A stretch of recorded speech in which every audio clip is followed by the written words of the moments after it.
नमस्कार, आप देख रहे हैं जनता टीवी और मैं हूं आपके साथ मनीषा सिंह। बुलेटिन की शुरुआत करेंगे इस वक्त की बड़ी खबर के साथ। बड़ी खबर, अहम जानकारी आ रही है इस वक्त की सामने। इस वक्त की बड़ी खबर से अपडेट करने जा रहे हैं। कांग्रेस का 85वां राष्ट्रीय अधिवेशन है। वहीं अधिवेशन में मुख्यमंत्री सुखविंदर सिंह सुक्खू बोलते हुए नजर आए और उन्होंने कहा कि हिमाचल का विकास ही हमारी प्राथमिकता है।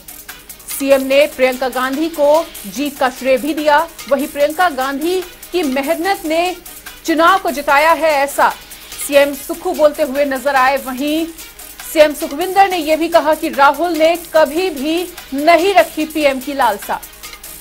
तो ये तमाम बातें सीएम सुक्खू ने अधिवेशन में बोली हैं। वहीं हिमाचल का विकास ही हमारी प्राथमिकता है, ऐसा भी उन्होंने बयान दिया। इस वक्त की बड़ी खबर, अहम जानकारी से आपको अपडेट करा रहे हैं। सीएम ने प्रियंका गांधी को हिमाचल की जीत का श्रेय दिया है और उन्होंने कहा है कि प्रियंका गांधी की मेहनत ने ही हमें चुनाव जितवाया है और राहुल गांधी ने कभी भी पीएम की लालसा ही नहीं रखी। तो कांग्रेस का 85वां राष्ट्रीय अधिवेशन चल रहा है, जिसका आज दूसरा दिन है और इस अधिवेशन में सीएम सुखविंदर भी मौजूद हैं, जिन्होंने ये तमाम बातें कही और उन्होंने कहा कि हिमाचल का विकास ही हमारी प्राथमिकता है। वहीं सीएम ने प्रियंका गांधी को जीत का श्रेय दिया। साथ ही उन्होंने कहा कि प्रियंका गांधी की मेहनत ही थी जिन्होंने हिमाचल में जीत दिलवाई है। वहीं राहुल गांधी ने कभी भी पीएम की लालसा नहीं रखी, ऐसा भी सीएम ने बयान दिया। और जिस तरह से कल कांग्रेस राष्ट्रीय अधिवेशन की शुरुआत हुई थी, आज इसका दूसरा दिन है। वहीं अधिवेशन के दूसरे दिन में ये तमाम बातें सीएम सुखविंदर सिंह सुक्खू ने कही हैं और सीएम ने हिमाचल की जीत के लिए प्रियंका गांधी को इसका श्रेय दिया। हिमाचल प्रदेश के मुख्यमंत्री भाई सुखविंदर सिंह जी को कि आए और अपना प्रस्ताव रखें।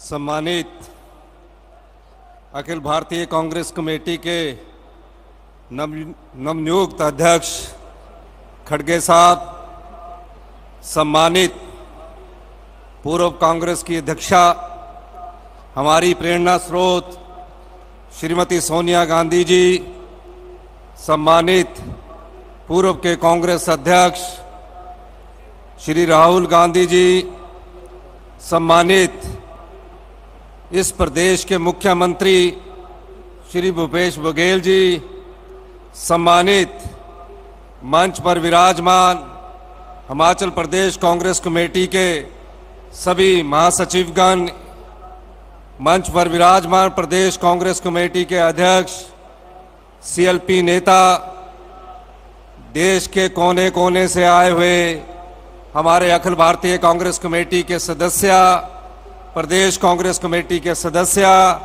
एनएसयूआई के सदस्य, युवा कांग्रेस के सदस्य, महिला कांग्रेस के सदस्य और सेवा दल के सभी सम्मानित सदस्य। सबसे पहले तो मैं श्री खड़गे साहब को, जब आप अध्यक्ष बन रहे थे और श्रीमती सोनिया गांधी जी पदभार मुक्त हो रही थी, हिमाचल प्रदेश में चुनाव चला हुआ था, सोनिया गांधी जी के आशीर्वाद से और खड़गे साहब के दिशा निर्देश से हिमाचल प्रदेश में कांग्रेस की सरकार बनी।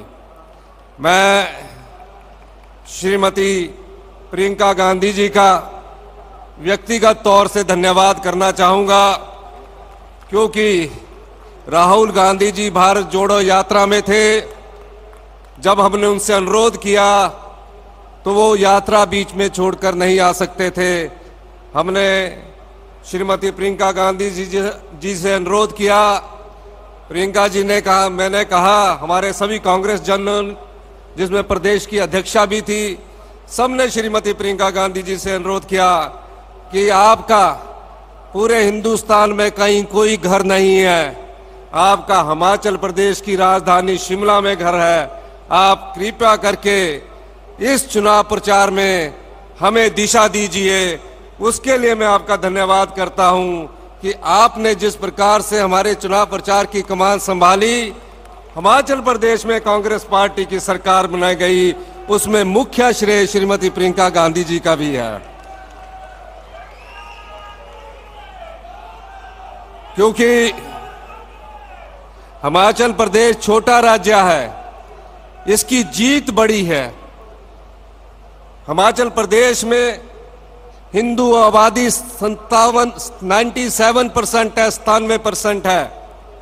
राष्ट्रीय भारतीय जनता पार्टी के अध्यक्ष जगत प्रकाश नड्डा जी भी हिमाचल प्रदेश से आते हैं। हमने जब ये देखा, एक रणनीति बनी कि किस प्रकार जो हिंदू विचारधारा का प्रतिनिधित्व करने वाली पार्टी भारतीय जनता पार्टी है, उसको इसी प्रदेश में किस प्रकार से हमें चुनावों में शिरकत देनी है। और इसी बीच एक और बड़ी जानकारी आ रही है सामने, बड़ी खबर, बड़ी जानकारी का रुख कर लेते हैं। इस वक्त की अहम जानकारी आपको बता दें, हिमाचल में आज से 5 दिनों तक बारिश और बर्फबारी होती हुई नजर आएगी। बारिश और बर्फबारी का अलर्ट जारी किया गया है। मौसम विभाग ने अलर्ट जारी किया है। विंटर सीजन में इस बार 30% से कम बादल गरजे थे, बरसे थे और कई शहरों का तापमान सामान्य से ज्यादा है। शिमला का तापमान 19.2 डिग्री हुआ है। वहीं मौसम बदलने से बीमारियों का खतरा भी बढ़ता हुआ नजर आ रहा है। इस वक्त की अहम जानकारी आपको बता रहे हैं, हिमाचल प्रदेश में आज से मौसम फिर से करवट बदलता हुआ नजर आ सकता है। वहीं मौसम विभाग के अनुसार कम ऊंचे क्षेत्रों को छोड़कर आज, कल और परसों मध्यम और अधिक ऊंचे इलाकों में बारिश और बर्फबारी हो सकती है। तो इस वक्त हम जानकारी आपको दे रहे हैं, इससे तापमान में भी गिरावट होगी। वहीं मौसम विज्ञान केंद्र शिमला ने 28 फरवरी को कुछ एक जगहों पर आंधी तूफान का येलो अलर्ट भी जारी किया है और इस दिन प्रदेश भर में बारिश और बर्फबारी की संभावना जताई गई है। तो इस वक्त हम जानकारी आपको बता रहे हैं कि पहाड़ों में बादल बरसते हुए नजर आ सकते हैं। हिमाचल में आज से 5 दिनों तक बारिश और बर्फबारी का अलर्ट जारी किया गया है। मौसम विभाग ने 28 फरवरी तक येलो अलर्ट को जारी किया है और विंटर सीजन में इस बार 30% से भी कम बादल बरसते हुए नजर आए थे। कई शहरों का जो तापमान है वो सामान्य से ज्यादा है। शिमला के तापमान की अगर बात कर ली जाए तो 19.2 डिग्री सेल्सियस यहां का तापमान दर्ज किया गया है और मौसम बदलने से यहां पर जो बीमारियां हैं उनका भी जो खतरा है वो बढ़ता हुआ नजर आ रहा है।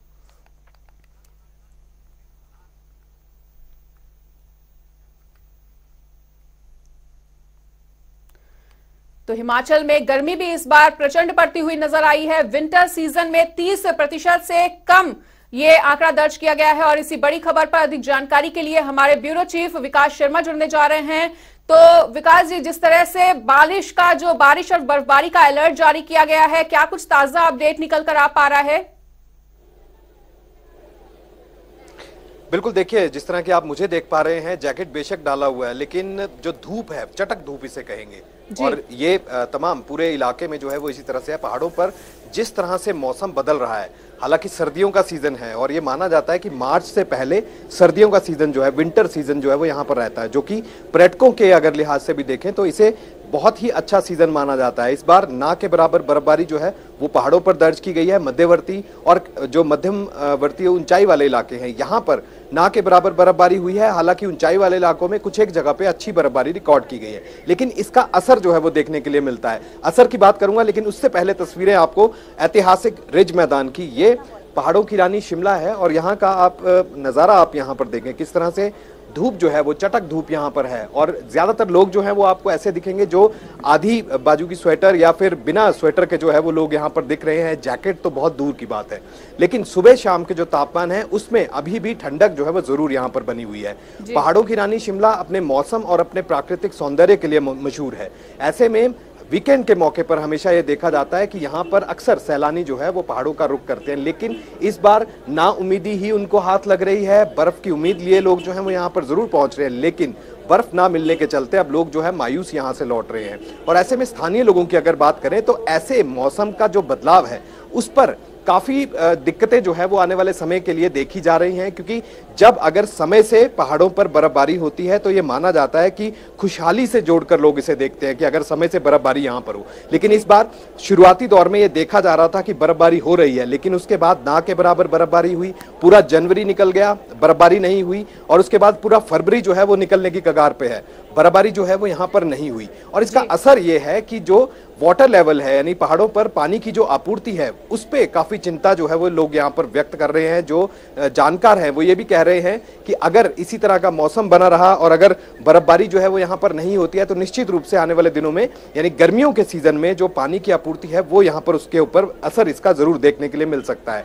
दूसरी अगर बात करें, क्योंकि देखिए सेब बाहुल क्षेत्र ये इसीलिए क्योंकि सेब की फसल हिमाचल प्रदेश में अगर देखें तो 5,000 करोड़ से ज्यादा का एक ऐसी आर्थिकी है जो कि सेब की फसल पर टिकी है। और ऐसे में अगर बर्फबारी नहीं होती और बर्फबारी ना होने के कारण जो जितने भी तमाम सेब बाहुल जो क्षेत्र हैं यहाँ पर असर इसका देखने के लिए इसलिए भी मिल सकता है क्योंकि जो चिलिंग आवर्स हैं वो सेब की फसल को यहाँ पर नहीं मिलते, जिसके कारण अब हम देख रहे हैं कि जो प्रोनिंग है वो यहाँ पर हो रही है, फ्लावरिंग जो है वो शुरू हो गई है। और ऐसे में लोग चिंता में हैं, जो बागवान हैं वो चिंता में हैं कि आखिरकार अगर इसी तरह का मौसम अगले दिनों में भी देखने के लिए मिलेगा तो निश्चित रूप से संकट के बादल न सिर्फ सेब पर, पर्यटन सीजन पर और तमाम जो अगर जिस तरह से मैंने आपको जल आपूर्ति के लिए बताया कि जो पानी की कमी है वो संकट जो है वो यहाँ पर गहरा सकता है, तो ये इसका असर है। लेकिन इसके साथ साथ अब एक मौसम विभाग ने अभी एक अनुमान यहां पर लगाया है कि अब आने वाले दिनों में जो है मौसम में एक बार फिर से बदलाव होगा, क्योंकि पहाड़ों की तस्वीर में आपको इस तरफ अगर आप थोड़ा दिखाऊं तो यहां पर देखें आप, बादल जो है वो जरूर यहां पर आने शुरू हुए हैं, लेकिन लगता यही है कि आज रात तक यहां पर हल्की बारिश जो है वो जरूर हो सकती है, क्योंकि ये देखा जाता है कि जब भी तापमान ज्यादा यहां पर हो जाते हैं, अभी अगर शिमला की अगर मैं तापमान की बात करूं तो 19.2 डिग्री के आसपास ये शिमला का तापमान जो है अधिकतम तापमान अभी रिकॉर्ड किया जा रहा है।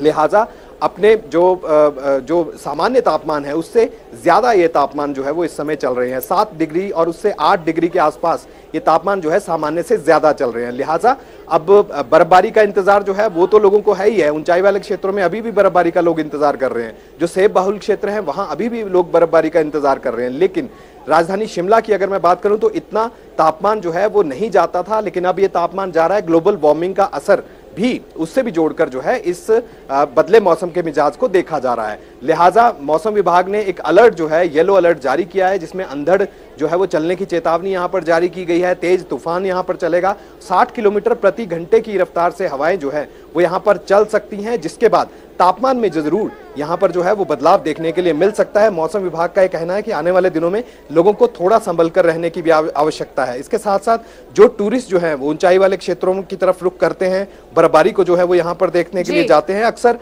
भारी बर्फबारी के बीच जो है वहां पर वो फंस जाते हैं, जिसके कारण उनको रेस्क्यू करना पड़ता है। तो ये तमाम चीजें जो हैं वो देखने के लिए मिल रही हैं। लिहाजा हिमाचल प्रदेश में अभी भी जो गर्मियों का मौसम जो है वो यहाँ पर एक तरह से कहें तो गलत नहीं होगा, वो शुरू हो रहा है और लोग देख रहे हैं इस मौसम के बदलाव को भी। लेकिन इसके बाद जो इस मौसम के बदले मिजाज के बाद जो परेशानियां हैं उससे भी लोग जो है वो दो चार हो सकते हैं। जानकार इस तरह की बात जो है वो लगातार यहाँ पर कह रहे हैं। बिल्कुल पल पल का अपडेट आपसे लेंगे। और इस बीच धर्मशाला से सौरभ भी हमारे साथ जुड़ चुके हैं। तो सौरभ, जिस तरह से हिमाचल में लगातार मौसम का मिजाज जो है वो बदलता हुआ नजर आ रहा है, आपके क्षेत्र का क्या कुछ हाल देखने को मिल रहा है इन दिनों?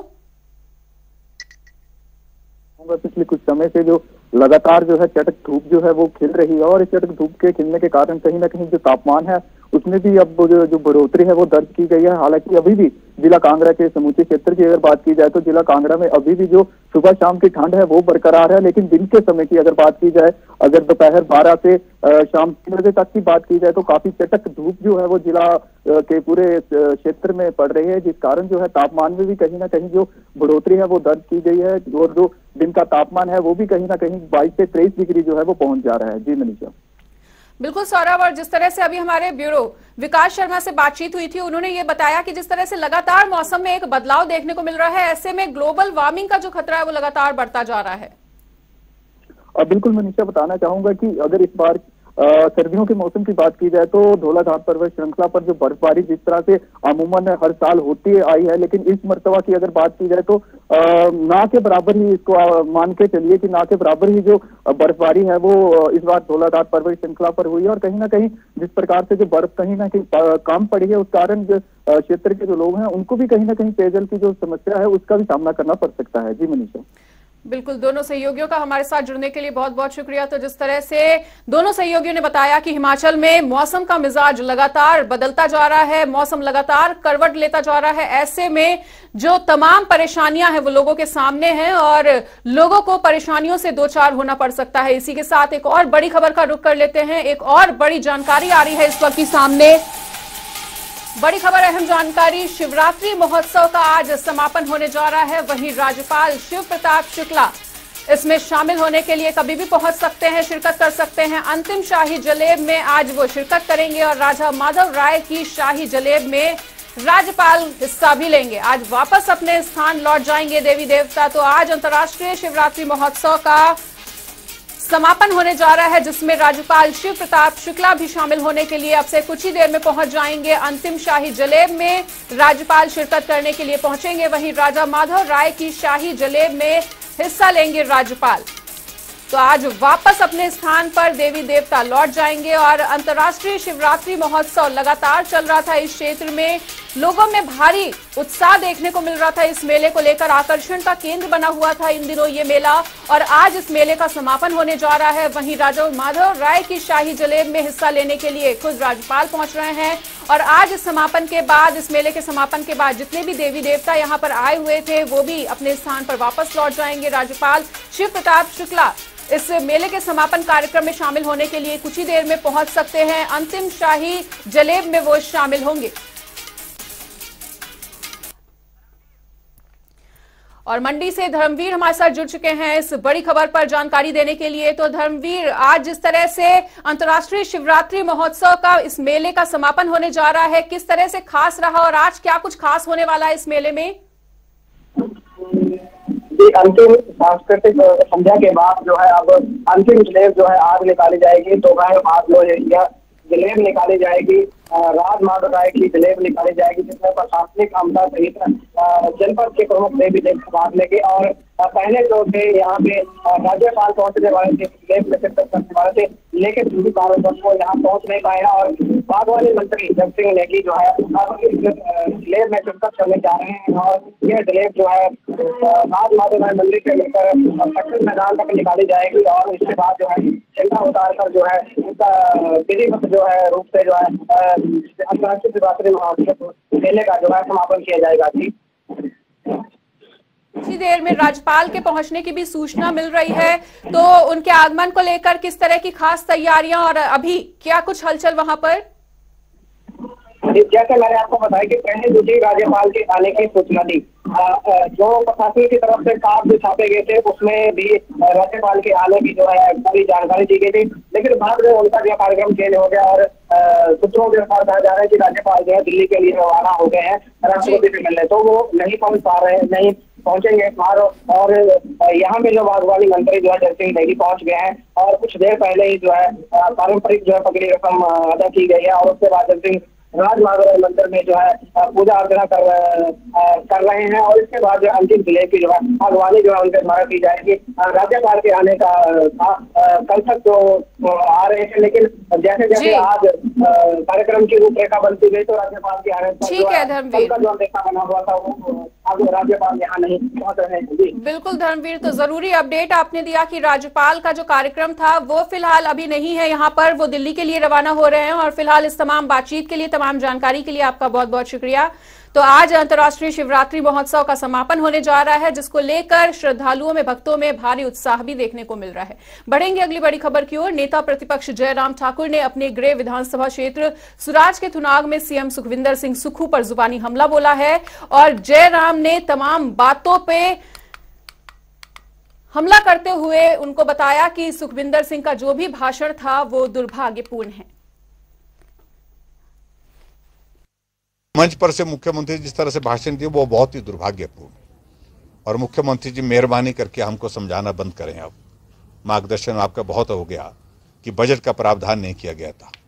शिवधाम का काम फर्स्ट फेज का शुरू हुआ, 50 करोड़ रुपए का बजट प्रावधान उसमें करके उसका टेंडर लगाया गया और वो फर्स्ट फेज का काम पूरा होने की स्थिति के करीब पहुंचा। सरकार कांग्रेस की बनी तो उसको रोक दिया। मेहरबानी करके गलत मत बोलिए। कहा कि मंडी कॉलेज में बिल्डिंग यहाँ पर एक बन रही है, इसके लिए बजट का प्रावधान नहीं है। उनको मालूम होना चाहिए उस बिल्डिंग में 28 करोड़ रुपए अभी तक हम बजट दे चुके हैं, लेकिन जो एडिशनलिटी उसमें देनी है वो वर्तमान सरकार की जिम्मेदारी है, उसके कारण रुका पड़ा काम। और मंडी एयरपोर्ट की अगर बात कह रहे हैं तो मंडी एयरपोर्ट के बारे में उनको कहना चाहिए, उनके ज्ञान में ये चीज रहनी चाहिए, कहाँ क्या बात बोलनी है। 1000 करोड़ 1000 करोड़ रुपए का बजट का प्रावधान उसमें किया। इसी बीच एक और बड़ी खबर आ रही है सामने, बड़ी खबर का रुख कर लेते हैं। बड़ी खबर अहम जानकारी से आपको अपडेट करवा दें। किन्नौर जिले से इस वक्त की अहम जानकारी, जहां निचार गांव के जंगलों में आग लगने की खबर सामने आई है। लाखों की वन संपदा जलकर राख हो गई है। अधिकारियों ने नुकसान का आकलन किया है। जी हां, इस वक्त की अहम जानकारी आपको बता रहे हैं। बीते साल भी इसी तरह की कई घटनाएं हो चुकी हैं और इस वक्त की बड़ी खबर से आपको अपडेट करवा रहे हैं।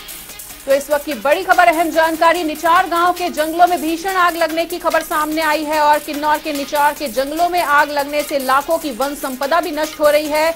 और जानकारी के मुताबिक ग्रामीण आग को बुझाने का प्रयास कर रहे थे, वहीं इस चीज की सूचना प्रशासन को भी लगातार दी गई। वहीं सड़क सुविधा ना होने से जंगलों तक पहुंचना बेहद मुश्किल हो जाता है, जिसके कारण यहां पर जो नुकसान है वो काफी ज्यादा होता है और ऐसे में लाखों की वन संपदा जलकर राख हो चुकी है। अधिकारियों ने नुकसान का आकलन भी किया है और दवानल से एक बार फिर से किन्नौर दहकता हुआ नजर आया। इस वक्त की अहम जानकारी बड़ी खबर से आपको अपडेट करवा रहे हैं। सितंबर अक्टूबर माह में भी आग लगी थी। फिलहाल निचार गांव के जंगलों में आग लगने की खबर सामने आ रही है और आग लगने से लाखों की वन संपदा जलकर राख हो चुकी है और ये कोई पहली बार नहीं है जब इस तरह की आगजनी की घटना सामने आई हो और लगातार इस तरह की जो आगजनी की घटनाएं हैं वो सामने आती ही रहती हैं। तो आपको बता दें कि निचार ग्राम पंचायत के जंगलों में लाखों के चिलगोजे, देवदार और अन्य पेड़ पौधे हैं जो आग की लपटों में सुलगते हुए नजर आए हैं। कुल्लू में पार्वती नदी में अजब नजारा देखने को मिला है और बहते पानी में नीले रंग की रोशनी देखी गई है। आपको बता दें कि सैकड़ों लोग इस रहस्यमयी रोशनी को देखने पहुंचे और बताना चाहेंगे कि हिमाचल के मणिकर्ण घाटी में यह अजीब घटना सामने आई है और यहां पर पार्वती नदी की लहरों के साथ एक नीली सी रोशनी नजर आई और इस रहस्यमयी रोशनी को देखने के लिए लोगों की भीड़ लग गई।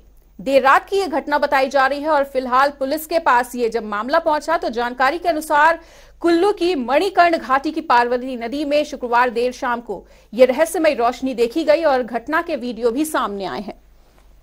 काफी देर रात तक रोशनी नदी की लहरों में चमकती रही और इस दौरान जैसे ही लोगों को रोशनी के बारे में पता चला तो वो मौके पर पहुंचे और घटना को लेकर सोशल मीडिया पर काफी ज्यादा चर्चा भी चल रही है। कुछ लोगों ने इसे फोस्माइन गैस बताया है तो कुछ ने इसे चमत्कार का नाम भी दिया। साथ ही शुक्रवार को चंद्रमा, शुक्र और बृहस्पति ग्रह एक साथ देखे गए और लोग इसे खगोलीय घटना से जोड़कर भी देख रहे हैं। साथ ही कुछ ने यह भी कहा है कि टेक्टोनिक एक्टिविटी भी ये हो सकती है और एक शख्स ने यह भी लिखा है कि ये कोई मणि भी हो सकती है। माता पार्वती का मणि नहाते समय इसी नदी में खो गया था और इसलिए इस जगह का नाम मणिकर्ण पड़ा था।